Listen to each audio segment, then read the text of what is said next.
G'day guys, welcome back to the Fon Supercoach YouTube channel. Today we are reviewing round 12, which, as you can see, was not a catastrophe for me. I was expecting it to be quite poor, but 1773 was enough to get me up 5,000 ranks. And this was probably not a poor score because I am in the doldrums, as we can see. So yeah, let's get into it. Still way behind, but hopefully we can come out of the buys at like maybe 20k.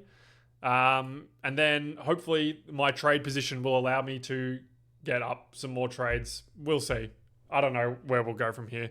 I need a smash pick, and I've been picking blokes like Dunkley and Clayton Oliver that haven't been. But anyway. So yeah, in defense, Jack Sinclair. I must admit, I turned this game... Oh no, I watched the whole of this game actually. Yeah, Sinclair was... Oh no, he was fine. It's very easy for Sinclair to score when there's no Nazire. What happens when Nazire comes back either this week or next? I don't know. Holmes against the Blues was poorer than anticipated. For whatever reason, whenever I anticipate Holmes going well, he goes poorly. So make of that what you will. Very unsure why that is the case. I would have thought that Carlton would be a good matchup for him, but I guess not. Whitfield was quiet early, but had a massive last quarter. Had like 13 in the last quarter to sort of save this score. But that's why this score was not as large as it should have been, which is kind of weird because that's the sort of game that Whitfield should have gone well in a game where not much pressure provided by the opposition, and a game where the Giants were very efficient at rebounding and scoring out of D50. So yeah, a bit of a strange one there.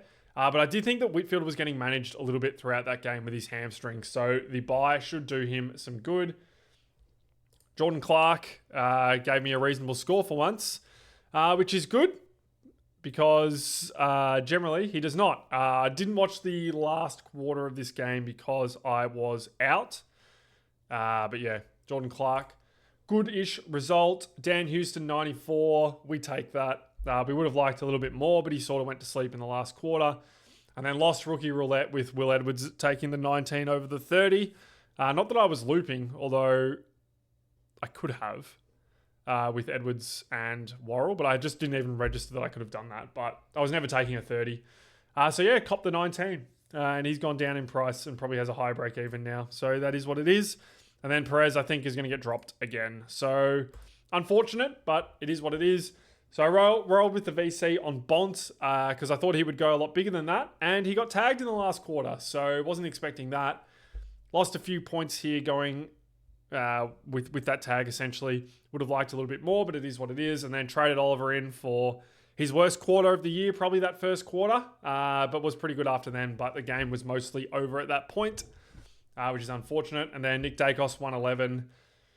The AFL.com Brownlow predictor has him with 3 votes there. I think they are absolutely out of their mind. I think Dacos has been quite poor this year. I still think he is an excellent buy at this price, particularly with the buy coming up. But yeah, he's been quite bad this year, and I think he'll be at a very nice price to start next year. So Finn Callahan was my best score for the week. Sort of not really surprised that it came against Melbourne. Melbourne have struggled to stop opposition ball movers from getting a lot of the footy. And yeah, Finn Callahan was really good. Kicked the 2 goals. Tremendous player. And yeah, taught my mob a lesson. Josh Dunkley, 98. So close to the ton. So close to the ton. And this matchup against Gold Coast has got to be good for the ton, right? But yeah, I don't know. We'll see. So I think I went Dunkley after Adelaide. So yeah, I've got about what's that, like an 82 average or something like that. Whatever, terrible pick. Knew it was a punt, so it is what it is. I think I've still got more points than going McCluggage here, which is a little bit surprising to be honest, but hey, we take it. And then Rechko, 43 at the SCG, not really surprising. His break-even is now up to 31. So you can hold if you like. I think I will be looking to move on, but we'll get to trades shortly. So Anderson was the man who got the job on Bont in the 4th quarter. I thought Anderson was okay, but yeah, just doesn't get involved enough, so got a poor score. And then Ison, similar to Anderson, just didn't get involved enough and only gave us the 42, but has an absolute donkey of a matchup this week. So hopefully can spike a good score and make some cash. I went to see on Max Gawn, lost a point here. The whole Melbourne team was just poor, except for Bowie. yesterday, so that's why Max scored the 118. Played poor himself, and the rest of the team was very poor. Dropped a lot of marks, to be honest. So this could have been a massive score, but oh well, it is what it is. It's not the year for me to get upset about that, so I'm not going to. And then Cameron, 100. Whatever. It is what it is. And then in the forward line, so pretty tough viewing here in this forward line. So Flanders, Achilles injury, out for the season. Really unlucky. Wishing you all the best in your recovery, Sam. I hope you recover well. So yeah, unfortunately, he's a trade this week. Pickett, 74, tagged again. So I think he's been tagged the last 4 weeks now. So we got Hoff, McGuinness, no tag here, and Bedford. So this run of Collingwood, Essendon, and Adelaide is looking much better. Why do we play the Hawks 2 times in 7 weeks? Who is doing the fixturing? Anyway, this is not a fixturing channel, so we won't talk about that. But yeah, so Pickett expecting a bit of a bounce back this week. Kicked an amazing goal still. Just does some things that are truly unbelievable. So yeah, looking forward to getting the best of Cozzy next week. And then McInerney, also injured, rolled ankle. Haven't even sent him for scans, so he's going to be fine. But that was unfortunate in a easy matchup. Particularly whilst Heaney was dropping 35 and 5 on my head for a 170, which I don't know how that was just a 170, but I'm not complaining. So, yeah. McInerney should be back this week. And Jones, there was a suggestion that Jones was injured. I don't think he was. And so hopefully he can keep ticking along and making a little bit of cash. And then Banfield was quite poor in that Saints side that got spanked by the Hawks. And last but not least, Milan Murdoch. I must admit, after my side got an absolute beatdown from the Giants, who were very good, I didn't feel like watching Essendon versus West Coast. So I have no idea what happened here, but I saw Murdoch kicked I think he kicked 3 goals. So yeah, what a player. But yeah, I have no commentary on this. So my apologies for that. Right, let's get into trades. So Sam Flanders, unfortunately, must go. And I think I am moving on Rechko for an upgrade this week. So I have a lot of cash to spend. Firstly, who do I want from Sam Flanders? So if Rankin is fit this week, which I don't think he will be, this is where I would go. But given that I don't think he will be fit, I'm going with Horne-Francis. So why am I going Jason Horne-Francis? It is very simple. He is going to play 1 extra game compared to all the other options. That simple. Because he's already had his bye. West Coast should be a good matchup. I do think that the coach wants to play him more in the midfield as well. So hopefully we get more of these types of games and not these ones. But I think all the forwards are going to be within striking distance of each other outside of the Pickett, Petrarca, Sheasel trio. So happy to roll the dice here with Horne-Francis. And the other trade-in I am getting is one Matthew Rowell, who is very, very, very cheap. Was looking much better last week and should be primed for a big rest of season. So where does that leave me? If we just put in the optimal team here. Okay. Oh, not that one. So it leaves me with I need a midfielder upgrade and I need a flex. So ideally that would be a ruck and a mid. So yeah, I don't think the team's in too bad a spot. So obviously Murdoch plus this cash is going to get me 1 upgrade at some point. So we'll see how he goes this week. I do also have Jones and Anderson here to flick into a premium. I should get some cash from Ison as well. So yeah, I think ideally I'm spending 4 trades here to get the completed team, which would leave me with 7 for the run home. And I think that is going to be a very good position based on what I've seen with other teams. Now, it is worth noting that I have no Grundy, no Cherry. I'm planning on trading into Cherry, but I don't have him at this stage. No Jackson, who I think Shrek is going to come back and limit his scoring a little bit, but it should still be good enough. I have no Roberts, who I don't think will be going as well, but it will still be a good option, obviously. I have no Ash. I have no Heaney, no Smith. I think I already mentioned them. But there's clearly a lot of good guys that I don't have, and there's a lot of donkeys that I have, like Houston, Clark, Worrell, so Keen's coming back. Does that free Worrell up? Does that affect Worrell negatively with Keane taking the kick-ins? I don't know. But the reality is this is probably not the optimal D 4 to 6. It would probably be Roberts, Ash, Naz.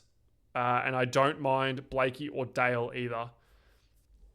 But I believe those guys are far too expensive at this point. Blakey 544. Not disastrous. For some reason, doesn't normally go well against St Kilda. Probably because he doesn't get a heap of junk. And then Dale's the other one. I think Dale's like 600k. So that was a great buy if you bought him. Yeah, 574. Yeah, if you got onto Dale here, you're flying.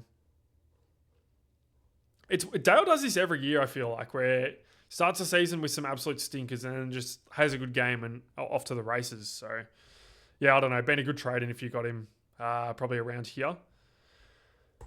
I'm missing lots of players. I should be able to get Cherry in, but the other question with Cherry is like, well, the TOG is down. The CBAs are down as well. So does Cherry actually even... do I even want Cherry? I still think the answer is yes. And I will, in theory, be trading him in on West Coast Richmond, which is, it's a pretty good fixture. So, yeah, I don't know. I think I'm still going to go there. The last mid I get, I don't know when I will trade into that last mid, so I'm not in a rush there. It'll probably come when Ison is cashed out because it's going to be like Anderson and Murdoch for Cherry next week, and probably the Melbourne 99k rookie whose name is escaping me, but he was excellent in the VFL on the weekend. I should know his name, but I don't. But yeah, that's going to be likely trades next week. And then, as I said, it'll be whatever cash is left over on top of Ison and Jones for the last upgrade. So yeah, that's how the team is going. Let's line up for this week. So don't think Perez will play. I hope Watkins doesn't play, but... Well, I mean, this week I guess I could take the score. What's the break even? 48. This guy sucks, man.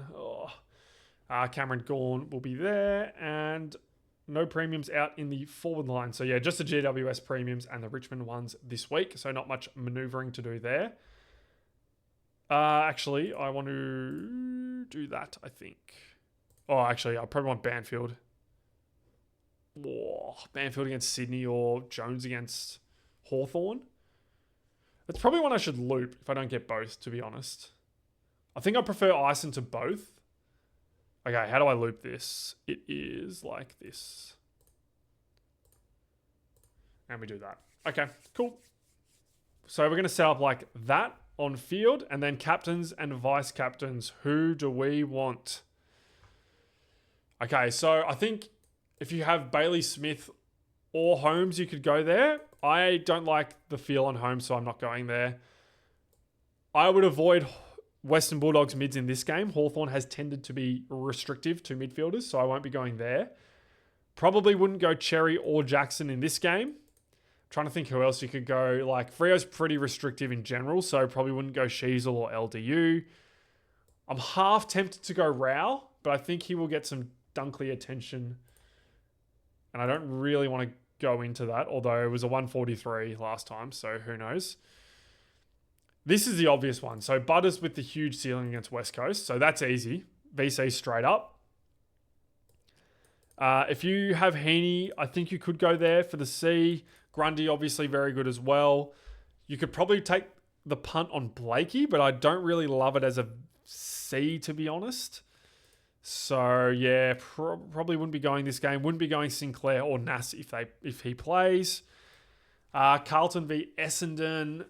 Who owns players from the... So it's what? Merritt, Roberts, Walsh as the only options here. Probably don't love any of them in this game.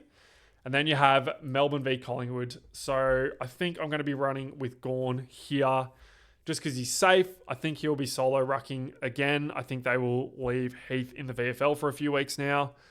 So yeah, that's where I'll go. If Gawn is not solo rucking, what will I go then? I think I will be going Dacos then, although I feel very bad about that. Or I could go Pickett. Pickett could work then. I don't know. We'll get to that point. But it shouldn't get there, really. Outside of Butters... Oh, wait. He's going to get a Hoff tag. Wow, this week is tough, actually. This week is very tough, actually. Okay, well, I'm still going to keep the VC on Butters. I'm just going to go Butters to Gawn. Whatever.